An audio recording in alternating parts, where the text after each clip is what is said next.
Hello प्यारे साथियों, नमस्कार। स्वागत है आप सभी लोगों का आपके प्यारा सा स्टडी प्लेटफॉर्म साइंस संग्रह में। मैं अनुसार आप सभी लोगों का हार्दिक स्वागत अभिनंदन करता हूं। उम्मीद करता हूं कि आप सभी लोग प्यारे बच्चों बहुत अच्छे होंगे, आपकी तैयारी अच्छी चल रही होगी। मेरे भाई, आज के इस क्लास में हम लोग सीखने वाले हैं पत्र लेखन के बारे में। किसके बारे में प्यारे बच्चों? पत्र लेखन। आइए मैं आपको बताता हूँ। सबसे पहला चीज पत्र के बारे में बताऊंगा और आप सभी लोग इस वीडियो को आखिरी तक जरूर देखिएगा, लास्ट तक देखिएगा, क्योंकि आपके बोर्ड परीक्षा में पत्र लेखन पूछा जाता है। हिंदी व्याकरण के तहत आपसे 5 नंबर का पत्र लेखन बोर्ड परीक्षा में प्यारे बच्चों आता ही आता है। तो ये वीडियो मैट्रिक और इंटर दोनों छात्रों के बच्चों के लिए है। तो अगर आप भाई बोर्ड एग्जाम में अच्छा नंबर लाना चाहते हैं तो इसे आखिरी तक देख लीजिएगा। मैं आपको लिख के बताऊंगा कि कैसे पत्र लिखा जाता है और पत्र के बारे में समझ लेते हैं। सबसे पहला चीज, पत्र, जिसको अंग्रेजी में प्यारे बच्चों लेटर कहा जाता है। पत्र होता क्या है? देखिए, जब हम अपनी भावनाओं को, अपने विचार को, अपने मन के अंदर जो भी विचार आते हैं उसको, भावनाओं को लिखित रूप से किसी को देते हैं, लिख करके देते हैं, तो वो माध्यम हमारा पत्र का कहलाता है। क्या कहलाता है? पत्र का। भाई आज डिजिटल जमाना आ गया, तो आज पत्र सिर्फ औपचारिक रूप में रह गया है। आपस में पत्र नहीं लिखा जाता है आज के टाइम में, क्योंकि आज हम तकनीकी माध्यम से, तकनीकी दौर में देखें तो बहुत आगे निकल चुके हैं, पत्र को काफी पीछे छोड़ चुके हैं। इस बात को आप मानते हैं? भाई आपके पिताजी, हमारे पिताजी, मान लीजिए हमारे पिताजी तो वैसे किसान हैं, अगर आपके पिताजी नौकरी में थे पहले, चाहे दादाजी, तो आप सुने होंगे, देखे होंगे कि उनको पत्र लिख के यहां से भेजा जाता था, तब पैसा वहां से आता था। जब कुछ भी इमरजेंसी होती थी घर में तो पत्रों के माध्यम से वहां पर पहुंचाया जाता था। फिर उनका भी पत्र आता था कि बाबूजी के मालूम कि यहाँ सब समाचार ठीक बा, हमहू आशा करता नहीं कि वजह सब कुछ ठीक हुई। इस तरीके से पहले पत्र आते थे आपस में। आजकल तो औपचारिक रूप से ज्यादा रह गया है प्यारे बच्चों, लेकिन फिर भी हमारा टॉपिक है, हमारा सिलेबस का एक हिस्सा है, तो हमें इसे पढ़ना चाहिए। तो पत्र क्या हुआ? पत्र का मतलब है कि जब हम अपने विचारों को, अपने भावनाओं को लिखित रूप से, यानी कि लिख करके सामने वाले को दे देते हैं, तो वो पत्र कहा जाता है। तो पत्र का मतलब क्या होता है? अपने विचारों को व्यक्त करना। इसमें क्या होता है मेरे भाई? विचारों को व्यक्त करना, भावनाओं को व्यक्त करना। किस रूप में भाई? बोल करके नहीं, लिखित रूप से। लिखित रूप से यही हमारा पत्र होता है। लिखित रूप से जब हम अपने विचारों को, भावनाओं को व्यक्त करते हैं तो वही मेरा क्या होता है भाई? पत्र कहा जाता है उसको। पत्र, लेटर। क्या कहा जाता है? लेटर। अब सवाल है कि सर जी पत्र कितने प्रकार से होते हैं? देखिए, पत्र हम लिख सकते हैं किनको किनको। या तो हम पत्र अपने बहुत करीबी खास लोगों को लिख सकते हैं, जैसे मम्मी को लिख सकते हैं, पिताजी को लिख सकते हैं, भाई को लिख सकते हैं, बहन को लिख सकते हैं, अपने दोस्त को लिख सकते हैं, अपने क्लोज खास करीबी लोगों को लिख सकते हो। या फिर आप अपने स्कूल में आवेदन दे सकते हैं, छुट्टी लेना हो, फी माफ कराना हो, ये सब, या किसी बिजली विभाग में लिखना हो, सरकारी दफ्तर में लिखना हो, गैर सरकारी विभाग में लिखना हो। तो इस आधार पर अगर देखा जाए तो हम पत्र 2 प्रकार में बांटते हैं। पत्र, जैसे मैं अपने विचारों को व्यक्त करना लिखित रूप से, इसमें प्यारे बच्चों हम पत्र को अगर लिखें तो पत्र कितने प्रकार के हो जाते हैं? 2। एक होता है कि हम अपने करीबी लोगों को पत्र लिख के भेजते हैं। किसको? करीबी को, खास करीबी लोगों को जब भेजा जाए तो वैसे पत्रों को हम कहते हैं मेरे भाई अनौपचारिक पत्र। अनौपचारिक पत्र, अनौपचारिक या पर्सनल लेटर, व्यक्तिगत पत्र भी आप इसे समझ सकते हैं। और एक जो प्यारे बच्चों हम भेजते हैं ऑफिशियली, उसको क्या कहा जाता है? औपचारिक पत्र। क्या कहा जाता है मेरे भाई? औपचारिक पत्र। मैं उम्मीद करता हूं आप समझ पा रहे होंगे। आखिरी तक देख लीजिएगा सभी लोग, ठीक है मेरे भाई? तो अनौपचारिक का मतलब ये व्यक्तिगत रूप से हो जाता है। अनौपचारिक का मतलब क्या हो गया? व्यक्तिगत रूप से। ये किसको किसको लिख सकते हैं आप? देखिए, ये आप किसी परिवार को, मित्र को, परिवार के किसी भी सदस्य को, या बहुत करीबी व्यक्ति को लिख सकते हो। कोई करीबी व्यक्ति को जो खास हो उसको आप लिख सकते हो। जो कोई खास हो आपको उसको करीबी व्यक्ति को लिखा जाने वाला पत्र, उनको लिखा जाने वाला पत्र क्या कहलाता है मेरे भाई? जाने वाला पत्र कहलाता है औपचारिक पत्र। और सुन लीजिए, पत्र लिखने सब बहुत लोगों को नहीं आता है। परीक्षा में पूछ देता है, बढ़िया से नहीं लिखिएगा तो बढ़िया नंबर नहीं मिलेगा आपको। फॉर्मेट बड़ा जरूरी होता है। पत्र लिखने के लिए किन किन बातों को ध्यान में रखना पड़ता है वो बड़ा जरूरी होता है जानना। इसलिए लास्ट तक इस वीडियो को जरूर देख लीजिएगा, क्योंकि ये बहुत काम का वीडियो है। तो जब आप किसी परिवार के सदस्य को लिखते हैं, जब आप अपने मित्र को लिखते हैं या किसी करीबी खास व्यक्ति को पत्र लिखते हैं, तो प्यारे बच्चों वैसे पत्र को हम क्या बोलते हैं? अनौपचारिक पत्र, यानी कि व्यक्तिगत पत्र। लेकिन जब आप किसी मतलब विभाग में, जैसे सरकारी विभाग हो गया, सरकारी दफ्तर में, सरकारी गैर सरकारी, ये सब जो विभाग में लिखते हो, प्रधानाचार्य को लिखते हो, विद्यालय, चाहे प्रधानाचार्य वगैरह, मैं लिख देता हूं, प्रधानाचार्य को लिखा जाने वाला पत्र, ये सब जो पत्र हो जाता है प्यारे बच्चों औपचारिक। अब अगर आज के दौर में देखा जाए तो आज का दौर क्या है? आज के दौर में सबसे ज्यादा यही पत्र रह गया है। आप कहीं जाते हैं, किसी विभाग में कोई काम कराना हो तो फट दे वहां का कर्मचारी तुरंत कहेगा, ए भैया एक आवेदन लिख के जल्दी दे दीजिए। तो आवेदन पत्र जो लिखा जाता है, मांग आवेदन पत्र भी होता है, शिकायती पत्र भी होता है, ये जितने भी होते हैं विभाग में जो लिखे जाते हैं, ऑफिस के लिए लिखे जाते हैं, औपचारिक पत्र, वो औपचारिकता का भाग हो गया है। अब सिर्फ औपचारिकता, फॉर्मेलिटी है एक, तो इसलिए इनको फॉर्मल लेटर भी कहा जाता है। तो लेटर का अब ज्यादा डिमांड सिर्फ यहीं पर आ गया। अब ये वाला पार्ट हम लोगों के दैनिक जीवन से हट चुका है, लेकिन ठीक है, ये पार्ट है तो हमें पढ़ना पड़ेगा। अब बताइए कि आज के टाइम में कौन अपने पिताजी को पत्र लिखता है? बहुत कम, बहुत कम। लेकिन ऐसा नहीं है कि बिल्कुल नहीं लिखा जाता है, लिखा जाता है। अब तो सीधे व्हाट्सएप पे वीडियो कॉल बात कर लो, कॉल पे पापा से बात कर लो, मम्मी से बात कर लो। उस समय टेक्निकली हम इतना जो है, हमारा देश विकसित नहीं हो पाया था, विकास नहीं कर पाया था, तो ठीक है, लेकिन पत्र है, आज दोनों की वैल्यू होती है आज भी। अब आइए, अब सवाल है कि पत्र लिखने के लिए किन किन बातों को ध्यान में रखना पड़ेगा। पत्र लिखने के लिए प्यारे बच्चों किन किन बातों को दिमाग में रखना पड़ेगा, ये जानना बहुत जरूरी है। चलिए अब मैं इसको हटा रहा हूं। आप सोच रहे होंगे सर जी, अरे सर जी लिखना था, जा जा जा जा मिटा दिए आप तो। अरे नहीं भाई, देखो मैं करता हूं मैजिक, ओम तड़क तुड़ुक तड़ाक, देखो आ गया, तड़ाक तुड़ुक तड़ाक बोल के देखो आ जाएगा। चलो प्यारे बच्चों, पत्र लिखने के लिए किन किन बातों को ध्यान में रखना पड़ता है? अगर पूरे पत्र के फॉर्मेट को देखा जाए, पूरे पत्र के प्रारूप को देखा जाए, तो ये बड़ा जरूरत की चीजें होती है प्यारे बच्चों। ध्यान से सुनिएगा, जो पत्र लेखन के मुख्य भाग होते हैं ना, वो ध्यान से रखना। पत्र के मुख्य भाग, जो पत्र होता है प्यारे बच्चों, उसका मुख्य भाग क्या है? ध्यान से सुनने की चीज है, जानने की चीज है। सबसे पहला चीज प्यारे बच्चों, पत्र जो लिखता है, जो भेजता है पत्र लिख करके, उसको प्रेषक कहा जाता है। और सबसे ऊपर में आपको प्रेषक का पता लिखना है, भेजने वाले का पता। यानी कि जो पत्र लिखता हो तो पत्र भेजने वाले का पता, पत्र लिखने वाले का पता, प्रेषक उसी को कहा जाता है।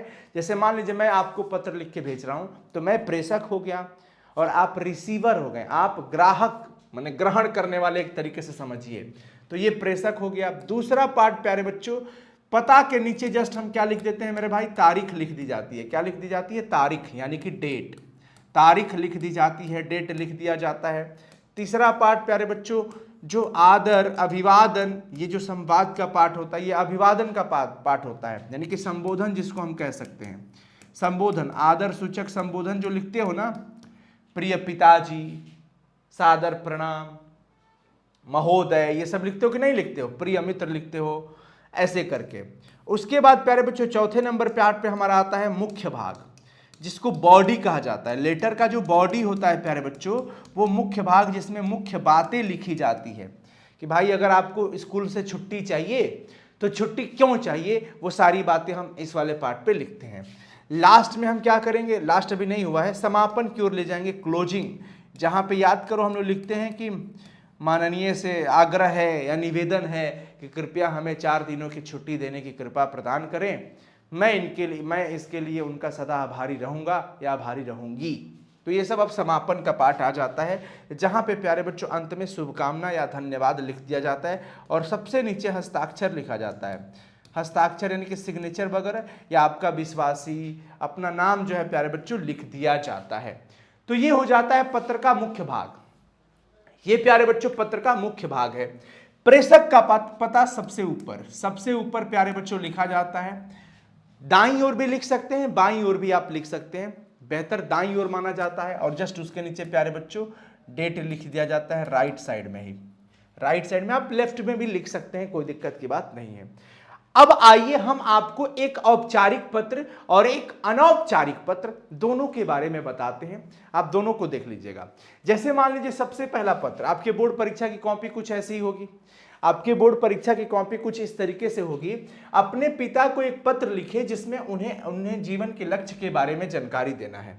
अपने पिताजी को एक पत्र लिखना है। अब सबसे पहला चीज आपको समझना है प्यारे बच्चों कि पिताजी को पत्र लिखा गया। अब पिताजी कोई ऑफिशियल आदमी तो आपके लिए है नहीं, ये आपके परिवार का सदस्य है, परिवार का हिस्सा है। तो पर्सनली अगर आप किसी अपने परिवार के सदस्य को, मित्र को, दोस्त को लिखते हैं तो उसके लिए ये औपचारिक पत्र कहा जाएगा। और आपके बोर्ड परीक्षा में एक औपचारिक पत्र भी आता है, अथवा में करके एक अनौपचारिक भी आता है। यानी दो पत्र आता है और दो में से किसी एक का उत्तर देना होता है, यही बात है। अब सुन लीजिए, हमने से सवाल पूछा गया कि अपने पिताजी को एक पत्र लिखिए जिसमें आप ये बताएंगे कि आपके जीवन का लक्ष्य क्या है। तो तुरंत पिताजी को मान लीजिए फोन करिएगा तो तुरंत ये नहीं बोलिएगा कि हाँ पापा हम आईएएस बनना चाहते नहीं पापा, ए पापा हमारा डॉक्टर बनवा दो पापा, ऐसा तो नहीं है। पहले आप क्या करिएगा कि हाँ पापा प्रणाम, क्या हाल चाल है, सब ठीक ठाक है ना। पहला काम जो हम कॉल के माध्यम से करते हैं वही चीज पत्र के माध्यम से। तो एक प्रोसेस है, एक प्यारे बच्चों इसका एक फॉर्मेट होता है, एक प्रारूप है। तो सबसे पहला काम हमें क्या करना है कि पिताजी को भैया अब भाई अभिवादन का पाठ रखना पड़ेगा। उससे पहले हम यहाँ पे दाहिने तरफ में स्थान लिख दिए, दिन दे दिए। स्थान का मतलब पता भाई कहाँ से है। जैसे मान लीजिए मैं अगर पटना से ये पत्र लिख रहा हूँ तो मैं अपना यहाँ पे पटना लिख दूंगा। और जो डेट है प्यारे बच्चों, मान लीजिए आज की तारीख अगर 2 तारीख है 2/12/2025, तो मैं यहाँ पे ऐसे लिख दिया। उसके बाद प्यारे बच्चों आता है यहाँ अभिवादन कि पूज्य पिताजी, पिताजी पूजनीय हैं, पूजने योग्य हैं, तो पूज्य पिताजी सादर प्रणाम, आदर सहित मैं आपको प्रणाम करता हूं। इतनी बातों के बाद प्यारे बच्चों ये हमारा आता है बॉडी, मुख्य बात। मैंने आपको क्या बताया कि जो चीजें हैं, प्रेषक का पता, तारीख, ये हो जाने के बाद संबोधन कर देना है, सैल्यूटेशन जिसको कहा जाता है, संबोधन हमने कर दिया। अब मुख्य भाग में हम चलेंगे। मुख्य भाग में अब जैसे पिताजी आपके जीवन के लक्ष्य को बारे में जानने के लिए इच्छा जाहिर किए हैं, वो इसका मतलब ये है कि आप पिताजी जो है आपको पहले पत्र लिखे होंगे, वो बताए होंगे कि भाई तुम्हारे बारे में हम जानना चाहते हैं कि तुम क्या करना चाहते हो अपने जीवन में, उस लक्ष्य के बारे में हम जानना चाहते हैं। तो उस तरीके से पिछली चीजों से हमने स्टार्ट किया कि आपका पत्र मुझे प्राप्त हुआ, मैं यहां कुशल पूर्वक हूं, मैं यहां पर ठीक हूं, और मैं ये भी आशा करता हूं कि आप सभी भी कुशल होंगे। सबसे पहला चीज, आपने मेरे जीवन के लक्ष्य के बारे में जानने की इच्छा व्यक्त की है। यानी कि पिताजी से हम कह रहे हैं कि पिताजी आपने मेरे जीवन के लक्ष्य के बारे में जानने की इच्छा व्यक्त की है, जो कि हर एक अभिभावक चाहता है, हर एक पेरेंट्स चाहते हैं। तो प्रत्येक अभिभावक की यही इच्छा होती है कि मेरा पुत्र शिक्षित हो, योग्य हो एवं सफल व्यक्ति बने, होता है। अब सुनिए, पत्र जब आप लिखो तो किन किन बातों को ध्यान में रखना है भाई। पत्र लिखते वक्त हमेशा कोई मुहावरा का इस्तेमाल नहीं करना है, अनेक शब्दों के लिए एक शब्दों का इस्तेमाल नहीं करना है, कोई बहुत जटिल शब्द नहीं लिखना है, एकदम टू द पॉइंट। जो बातें हैं खुल के हो, सरल शब्दों में हो, एकदम सटीक होना चाहिए। बहुत ज्यादा घुमा फिरा के गोल गोल जलेबी नहीं बनावे के बबुआ पत्र में, चाहे छोटा हो चाहे बड़ा, उससे मतलब नहीं है। जो बात स्पष्ट है वो लिख देना है। तो यहां पर वही बात लिखा गया है। अब पिताजी, मान लीजिए मैं अगर अपने बारे में बताऊं तो मैं अपना यहां लिखूंगा। अब जरूरी नहीं कि परीक्षा में यही उतार के छाप देना, अगर पूछ दे। प्यारे बच्चों 2021 में मैंने बच्चों को बताया था और यही सेम परीक्षा में आ भी गया था, आया भी था परीक्षा में। तो ये चीज ध्यान रखना है कि आप पूरा का कॉपी नहीं कर लीजिएगा, आप अपने हिसाब से जो आपका लक्ष्य है जीवन में करने का वही डालिएगा यहां पर। तो मैंने यहां पे अपने हिसाब से लिखा है कि भाई मेरे जीवन का लक्ष्य एक कुशल शिक्षक बनना है। मैं चाहता हूं कि मैं अपने जीवन में कुशल बनूं और एक अच्छा शिक्षक बनूं। मैं एक अच्छा शिक्षक बनकर समाज की सेवा करना चाहता हूं, ये मेरा विचार है। मैं अपने पिताजी को बता रहा हूं, हालांकि हमारे पिताजी हमारे घर पे रहते हैं तो उनको बस ये परीक्षा के लिए है प्यारे बच्चों। तो आपके पिताजी जब आपसे कोई विचार ये जानने की कोशिश करें तो आप अपने पिताजी को अपना विचार बताएं कि हाँ आप अपने जीवन के बारे में क्या सोचते हो, आपको क्या करना है। मैं चाहता हूं कि मैं गरीब असहाय छात्रों की सेवा करना चाहता हूं, यही लक्ष्य लेकर मैं आगे बढ़ रहा हूं और आशा करता हूं कि आपका आशीर्वाद और मेरा परिश्रम इस उपलब्धि को प्राप्त करने में मुझे सफल बनाएगा। ये हो गया, ये हमने अपना विचार रख दिया कि मैं एक जो है शिक्षक बनना चाहता हूं और आज एक शिक्षक के तौर पे हूं, सच में हूं। आप सभी लोग इतना मान सम्मान देते हैं तो अच्छा लगता है और कोने कोने से, बिहार के कोने कोने से बच्चे बड़ा प्यार देते हैं, स्नेह देते हैं, हर तरह से अच्छा लगता है। और बाकी मेरी भी यही कोशिश है कि मैं आपके लिए हमेशा से खड़ा रह सकूं, पढ़ा सकूं, आपको कुछ जो भी जानता हूं सिखा सकूं। तो ठीक है, ये एक पत्र भी था और साथ ही साथ ये सच्चाई भी थी। अब लास्ट में देखिए हम कहां तक पहुंच गए हैं, हम पहुंच गए हैं, मुख्य बात अपना कर ली है, अब समापन की ओर चलना है। अब थोड़ा अभिवादन या आशीर्वाद वगैरह का बात है। पूज्या मां, पूज्य पिताजी होते हैं लेकिन मां स्त्रीलिंग शब्द है इसलिए पूज्या मां, और अन्य जो बड़े छोटे होंगे बड़ों को चरण स्पर्श तथा छोटों को प्यार भरा आशीर्वाद। बस बात खत्म। यहां पे हमारा समापन हो गया। लास्ट में हमने लिख दिया आपका प्यारा पुत्र। अब यहां पे आज्ञाकारी पुत्र मत लिख दीजिएगा, आज्ञाकारी छात्र हो सकता है, वो औपचारिक में आता है। तो आपका आज्ञाकारी पुत्र, सिर्फ मैंने अपना नाम दिया अनु। बात खत्म, बात खत्म प्यारे बच्चों। तो इस तरीके से लिखा जाता है औपचारिक पत्र, ये सॉरी अनौपचारिक पत्र। तो ये आपने जो देखा ये अनौपचारिक पत्र है मेरे भाई। क्या है प्यारे बच्चों? अनौपचारिक पत्र है। ये क्या है मेरे दोस्त? अनौपचारिक पत्र है ये, ठीक है ना।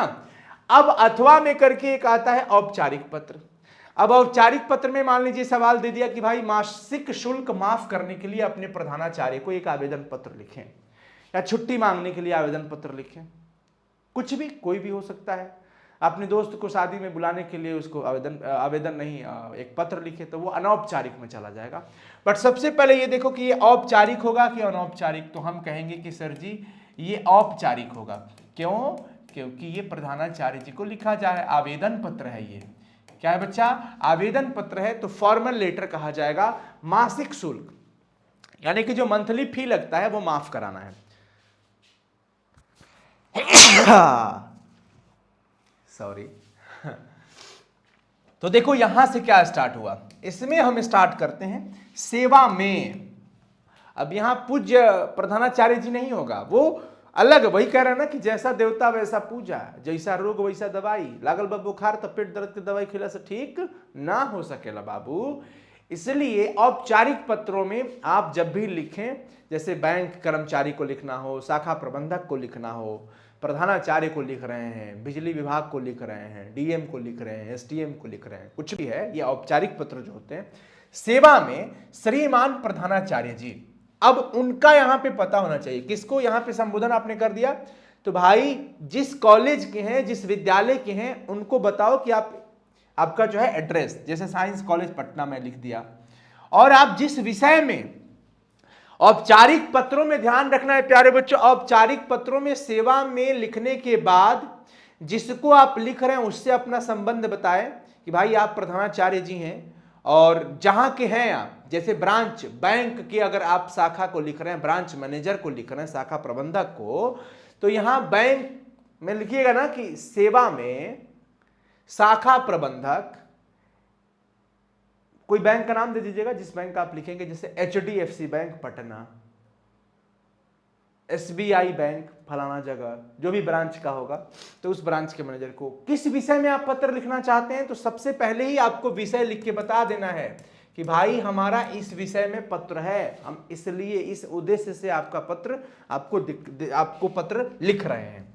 तो विषय जो है प्यारे बच्चों यहां पे मेंशन होना जरूरी है। लेकिन क्या विषय लिखा जाता है अनौपचारिक पत्र में? नहीं, अनौपचारिक पत्र अपने खास करीबी लोगों के बीच है, तो वहां सीधे इतनी सारी औपचारिकता उसमें नहीं है।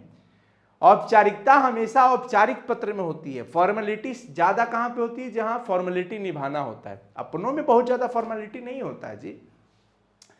तो विषय जो हो गया कि भाई मासिक शुल्क माफ कराने हेतु आवेदन है, ये यहां पे मासिक शुल्क माफ कराने के लिए ही दिया गया है, तो उसीलिए ये हमारा विषय हो गया।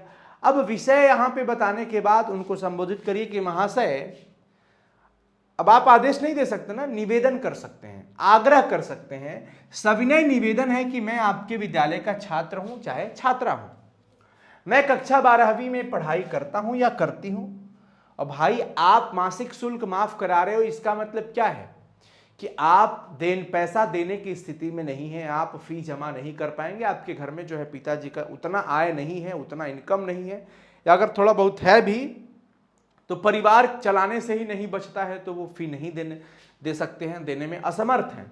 तो 12वीं में मैं पढ़ाई करता हूं, जिस भी क्लास का हो, 10वीं में तो 10वीं में लिख देना, 9वीं में तो 9वीं में लिख देना, जिस भी क्लास के बच्चे हो। मेरे पिता एक किसान हैं, आप अलग भाव में भी लिख सकते हैं। हमारे परिवार की आर्थिक स्थिति इस समय ठीक नहीं है, वर्तमान में हमारे परिवार की आर्थिक स्थिति ठीक नहीं है, जिसके कारण मेरे लिए मासिक शुल्क जमा करना कठिन हो गया है। या हमारे परिवार में 4 सदस्यों वाला परिवार है, 5 सदस्यों का परिवार है, 6 सदस्यों का परिवार है, पिताजी की आय उतनी नहीं है कि परिवार के खर्चों के साथ साथ पढ़ाई का बोझ उठा सके। ऐसे भी लिख सकते हो आप, पिताजी की आय उतनी नहीं है कि घर के परिवार के खर्चों के बाद पढ़ाई का बोझ भी उठा सके। इसलिए मैं आपसे, अब लास्ट में देखो, अतः मैं आपसे निवेदन करता हूं या करती हूं कि मेरी पारिवारिक स्थिति को ध्यान में रखते हुए मेरा मासिक शुल्क माफ करने की कृपा करें, ताकि मैं अपनी पढ़ाई जारी रख सकूं। मैं आपके इस उपकार के लिए सदा आभारी रहूंगा, चाहे रहूंगी। और ये भी डाल सकते हो कि मैं आपको विश्वास दिलाता हूं या दिलाती हूं कि मैं अपने कक्षा में अव्वल दर्जा प्राप्त करूंगी या करूंगा।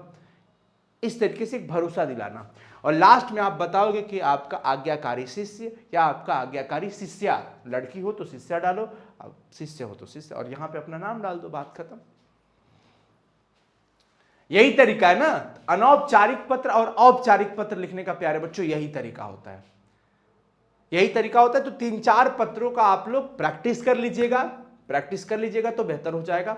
और फॉर्मेट बिल्कुल ध्यान रखिएगा, जिस तरीके से ये सारी चीजें, सेवा में के बाद थोड़ा स्पेस यहां नीचे, में के जस्ट नीचे से ये वाला स्टार्ट करना है, और ये एकदम, ये जो मार्जिन देख रहे हो ना, ये बहुत सटीक होना चाहिए। ये नहीं कि सेवा में श्रीमान यहां पे लिख दिए, जैसे सेवा में लिख दिए, यहां पे सेवा में श्रीमान यहां पे लिख रहे हैं, तो जैसे तैसे लिखिएगा तो गलत हो जाएगा, फॉर्मेट गलत होगा, नंबर कट जाएगा।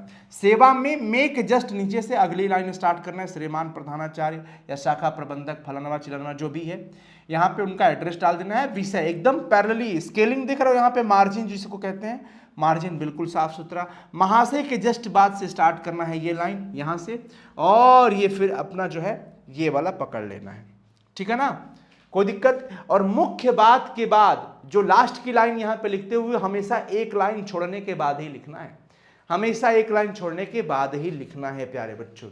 अब मान लीजिए आप यहां पर आज्ञाकारी शिष्य का इस्तेमाल कब कर रहे हैं, जब आप प्रधानाचार्य को पत्र लिख रहे हैं।